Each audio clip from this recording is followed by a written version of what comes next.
Le parfum de jasmin imprégnait l'air d'une odeur dense et pesante. Il se mêlait à l'odeur métallique de la sueur et à celle de la terre humide, créant une atmosphère étrange et troublante. Les fleurs blanches, désormais fanées, s'accrochaient au bord de la tombe avec une ténacité maladive, comme si elles sentaient que quelque chose de terrible allait se produire.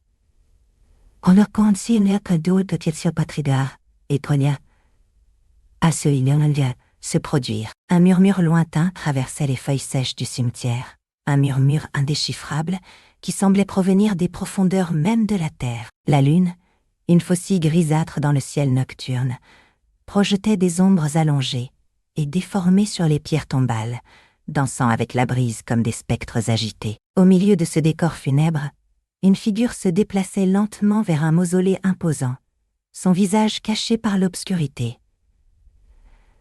Dans ses mains, une vieille clé, froide au toucher, brillait d'une lumière fantomatique sous la faible lune. Chaque pas qu'elle franchissait résonnait dans le silence funèbre, comme l'écho d'une menace latente.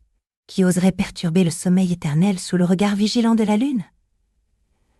Le grand palais s'élevait comme un géant de verre et de marbre, ses lumières douces teignant l'atmosphère d'un doré spectral. L'odeur du parfum et de la sueur se mêlait en une symphonie olfactive qui imprégnait la salle. À travers le vacarme des conversations et les rires nerveux, le valse flottait comme un fantôme mélancolique. Chaque note accélérée battait avec force, reflétant le rythme frénétique de ses pensées. Parmi la mer de visages pâles et d'yeux brillants, se cherchant mutuellement dans l'obscurité, il recherchait son aimé. Il s'accrochait à l'espoir de la voir parmi les figures qui tournaient comme des marionnettes sous la lumière tamisée, chaque rencontre visuelle n'étant qu'une brève illusion. Ses souvenirs, fragmentés comme des miroirs brisés, se mêlaient au rythme du valse. La douceur de ses caresses, la tendresse de ses mots murmurés à l'oreille se transformaient en échos lointains qui résonnaient douloureusement dans sa poitrine. Le valse s'accélérait. La musique devenait plus intense. Un reflet de l'énergie oppressive qu'émanait la ville elle-même. Paris, cette ville de lumière, semblait maintenant sombrer dans une nuit éternelle. Un voile de tristesse enveloppait chaque recoin. Chaque visage reflétait un abîme d'inquiétude. Un détail l'arrêta. Une horloge figée sur la nappe d'un groupe à proximité, ses aiguilles paralysées comme si le temps s'était refusé à avancer. C'était une métaphore cruelle, un présage du destin qui l'attendait. Au bord de la Seine, un bouquet de fleurs fanées reposait dans un vase vide, sa beauté déjà disparue, rappelant avec cruauté la fragilité de la vie. Un pressentiment le submergea, une sensation de perte inévitable, comme si l'univers se préparait pour un dernier acte. La musique du valse atteignait son apogée. Chaque note résonnait avec force dans ses oreilles, reflétant la tempête émotionnelle qui le consumait. Le valse continuait, Paris s'enfonçait dans une nuit éternelle. Son cœur battait à la force d'un tambour, rythmé au tempo frénétique du valse qui inondait le salon. Chaque note semblait se figer dans sa poitrine, amplifiant le tourbillon d'émotions qui le dévorait. Les mouvements des autres danseurs devenaient un flou autour d'elle. Il n'avait les yeux que pour elle. Le parfum doux et envoûtant qui l'entourait la rendait palpable, malgré la distance qui les séparait. C'était une danse avec des fantômes, un tango entre le désir et la mélancolie. Chaque pas un murmure de l'amour non partagé qui le tourmentait. Son regard se perdait dans la foule, cherchant parmi les silhouettes flottantes son visage, son sourire, un signe de reconnaissance qui ne parvenait jamais. Ses mains nerveuses et agitées se déplaçaient avec maladresse sur le corsage de sa partenaire, incapable de trouver du réconfort dans les bras froids et distants d'un étranger. La musique s'intensifia, devint plus sombre, plus frénétique, le poussant vers une spirale de passion incontrôlée. Il s'accrochait à chaque note comme à un radeau de sauvetage, combattant la sensation grandissante de vide qui menaçait de l'engloutir. Ses yeux cherchaient sans relâche, soupir avec chaque mouvement fugace de son aimé. Un regard intense, rempli d'un désir et de désespoir mêlés, se croisèrent pendant un bref instant. Un étincelle d'espoir, comme une flamme faible au milieu de l'obscurité, lui donna un dernier souffle de vie. Puis, la musique changea. Les notes joyeuses s'effacèrent, cédant la place à un rythme lent, menaçant.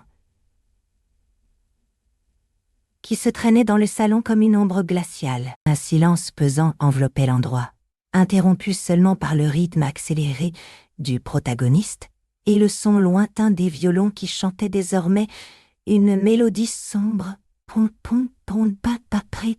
Au fond de la salle, parmi les silhouettes floues qui dansaient sous la lumière tamisée, une figure obscure se détachait, une silhouette qui s'approchait lentement vers lui, comme un présage de quelque chose de terrible. Le cœur du protagoniste fit un bond dans sa poitrine, son regard fixé sur cette ombre qui le consumait. Un nœud se forma dans sa gorge, l'empêchant de respirer. La musique prit un ton menaçant, une mélodie funèbre annonçant la fin de son illusion. À cet instant, il comprit. Il n'y avait pas d'échappatoire. Il s'éveilla avec l'écho de la dernière mélodie du valse, comme un fantôme au cœur. Un murmure mélancolique qui s'accrochait aux parois de son âme, tandis que la musique se dissolvait dans le silence. Les regards entrelacés se chargeaient désormais d'incertitude et de douleur. Une danse silencieuse entre deux âmes à la recherche de réponses qu'elles ne trouvaient pas dans les mots. Le café fraîchement préparé se refroidissait dans leur tasse, son arôme amer en contraste avec le parfum sucré des fleurs fraîches coupées qui emplissaient l'air, créant une atmosphère étrange, à la fois accueillante et distante. Les doigts de Daniel se déplaçaient avec une lenteur délibérée, cherchant la chaleur des mains de Sophia Point. Elle laissa ses mains tomber sur les siennes, comme si elle cherchait le réconfort dans cette simple action. Ses paumes étaient chaudes et douces, un phare au milieu de la tempête qui les enveloppait. Dans le reflet de ses yeux, les traits du visage de chacun s'estompaient, flous à travers la fine couche de larmes qui s'accumulait dans les coins de leurs yeux.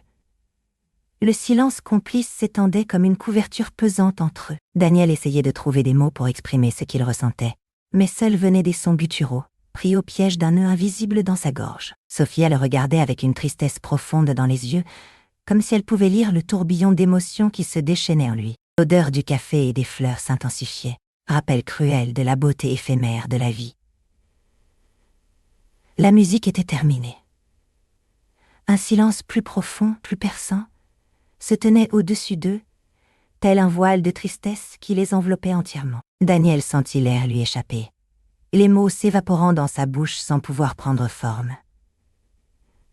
Les mains de Sophia étaient encore entrelacées avec les siennes, mais la connexion qui existait auparavant était rompue, comme si une barrière invisible les avait séparés. Le silence, désormais plus que jamais, était un abîme infini, reflet de la distance qui s'était ouverte entre eux. Chaque pas que Daniel fit vers Sophia était un poids sur son âme. La mélancolie le submergea comme le crépuscule parisien, teignant les rues de longues ombres et de lumières faibles qui semblaient s'estomper aussi vite que ses espérances. Le parfum sucré du Seine se mêlait au bouquet floral qui lui rappelait toujours Sophia, un souvenir éphémère qui luttait pour se fixer dans sa mémoire, tandis que le valse se dissolvait à distance. Sophia l'observait d'un regard plein de compréhension et de tristesse. Ses yeux semblaient deux puits obscurs, où se reflétaient les mêmes incertitudes et peurs qui torturaient Daniel. Son visage, éclairé par la faible lumière du café, était un tableau qui représentait la beauté fugitive de leur amour, un amour qui semblait s'estomper à chaque battement de son cœur. Il tendit ses mains vers elle, cherchant le réconfort dans la familiarité de son toucher. Ses doigts, doux comme la soie, s'entrelacèrent avec ceux de Sophia, transmettant une vague de chaleur qui essayait de contrer le froid qui l'envahissait de l'intérieur. Chaque geste, chaque regard complice était un murmure silencieux du passé, un souvenir de moments heureux qui semblaient maintenant irrémédiablement perdus. Le valse poursuivait sa mélodie mélancolique, une ode à la beauté fugace de l'amour et à l'inévitabilité de la douleur. Les rues de Paris s'estompèrent graduellement comme un paysage flou au fond de son monde. Les lumières pâles des lampadaires semblèrent s'éteindre les unes après les autres, les plongeant dans une obscurité profonde qui reflétait la tristesse qui les consumait. Seule la musique les accompagnait dans leur danse funèbre. Un lament silencieux qui s'élevait au-dessus de la ville endormie. Le café autour d'eux se refroidissait, et le parfum sucré du senna s'éteignait lentement, ne laissant que l'amertume du souvenir et l'inévitablement du adieu. Le dernier valse les enveloppa dans le silence, une mélodie triste qui résonnait dans leur cœur. La lumière s'éteignit progressivement, les plongeant dans l'obscurité comme si Paris lui-même pleurait leur amour perdu.